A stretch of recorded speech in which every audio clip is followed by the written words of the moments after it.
So mo ni ako ang pasalamat Jkass sa inyo guys. So na ako'y dahon nga gibit-bit, then diri mo magpili kung unsa nga dahon ang inyong gusto. Tagnaon ninyo kung aha nga dahon ani ang ako ang gibutangan og pasalamat Jkass.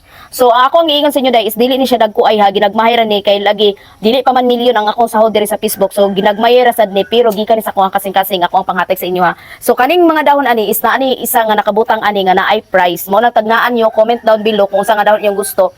So kani siya is lansones, kani siya is okra, then sili, dayon gabi o balanghoy. So pili mo anang mga dahon na mo inyo i-comment dira kung unsa nga dahon ang inyong gusto. Kay basin di ay isa ani nga dahon is inyong matagnaan nga naa diri nakabutang ang inyong price.